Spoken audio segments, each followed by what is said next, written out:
back. Hello. Wait, no. Hello, and welcome back to Motivation Mondays with Monica Marie Jones.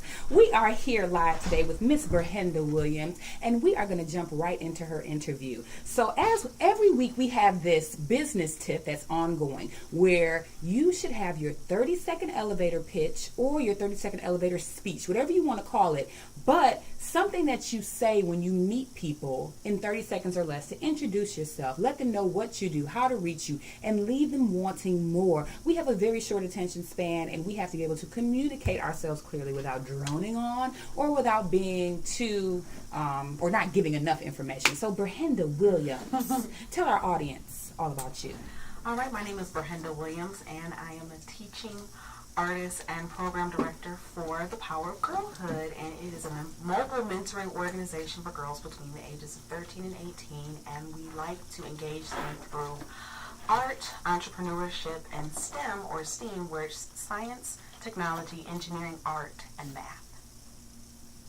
All right. Well, thank you. Now that brings everything in that she needs to know, and then everything in that you need to know, and then leaves you wanting more. You want to know, oh, I can reach her for education. I can reach her for all types of different things. So thank you so much. Now let's jump right into our conversation. Absolutely. As you know, every time I have someone on my show, it is because they probably personally inspire or motivate me in some way. Now, someone else may highly recommend them to me, but that has to be someone that I trust.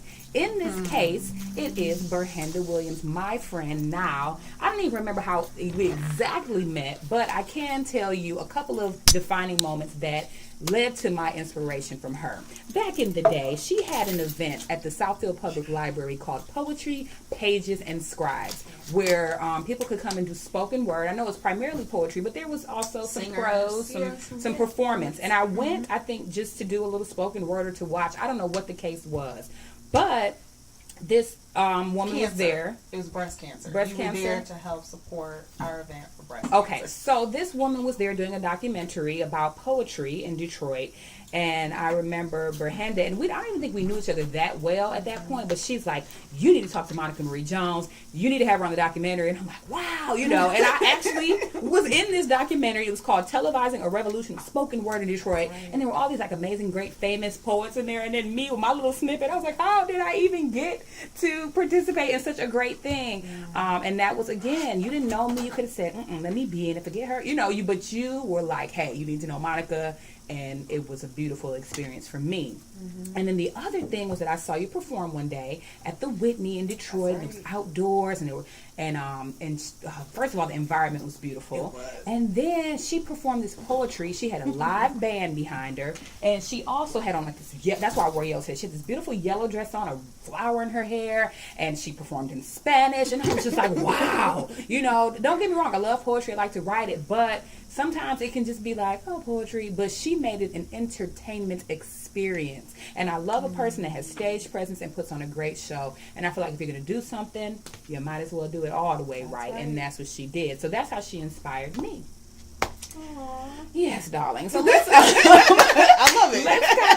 Let's talk about that, starting with Poetry, Pages, and Scribes. This was an ongoing event you did regularly for the community, and it was amazing. Well organized, amazing performers and entertainers. So tell us about, how that came about, why you did it, and all that stuff. So, thank you so much for that wonderful setup, and you too, you inspire me. I watch you, you're constantly motivating, and I'm like, yes, Monica Marie Jones, 130 times, yes. Oh, thank you. Yeah, but getting to your question about Poetry, Pages, and Scribes, really what it was my attempt to have a more inclusive space, whether you are a seasoned poet or if it's, your very first time on the mic.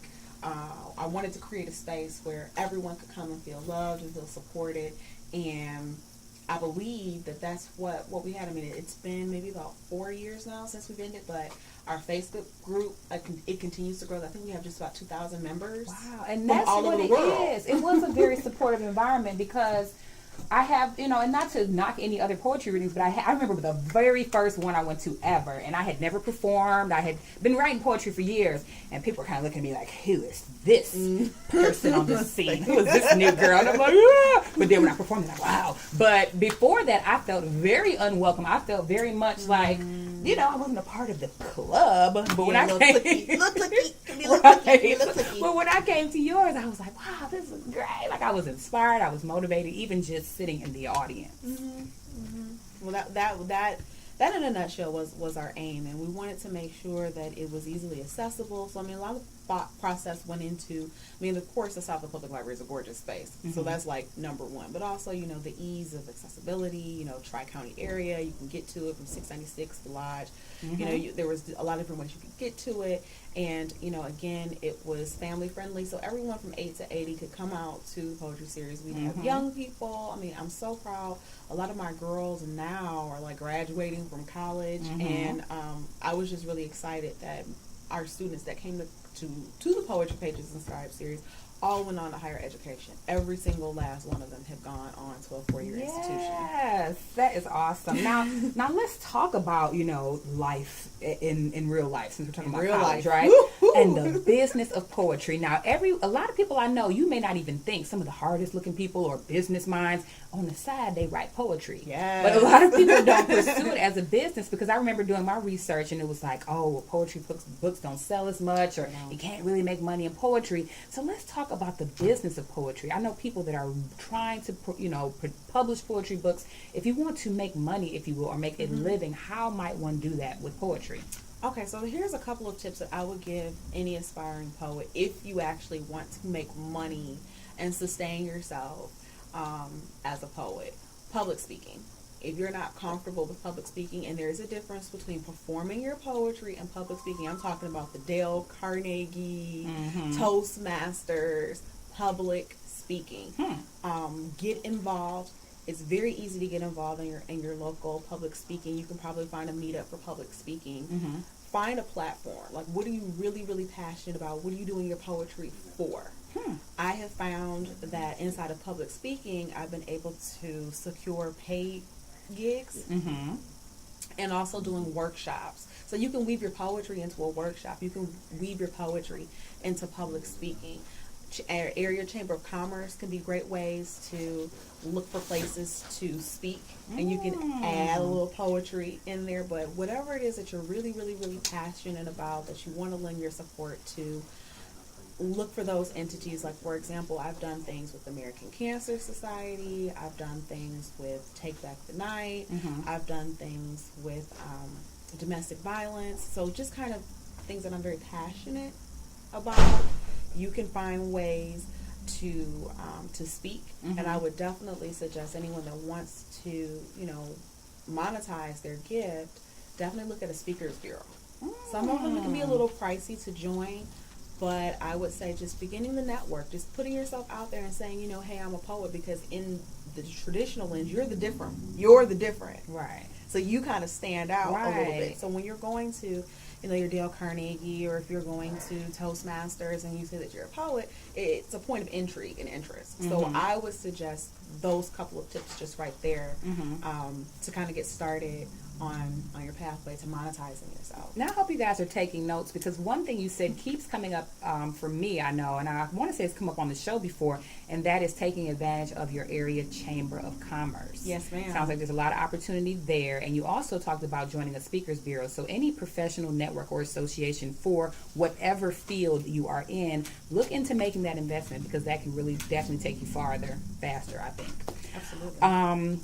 So what about those who just say, I'm scared to speak in public, I just write poetry? What about the writing of poetry or the publishing of poetry? Any thoughts on that? When you get to the writing aspect of it, a lot of publishing houses are not really interested in poetry. Even securing a literary agent for yourself. In my early years, I'm like, what? No poets. I saw like in big red letters, please no poets. So that can be a little tricky to navigate, but not impossible. So again, just kind of expanding your view of yourself, because even in our humanness, none of us are just anything.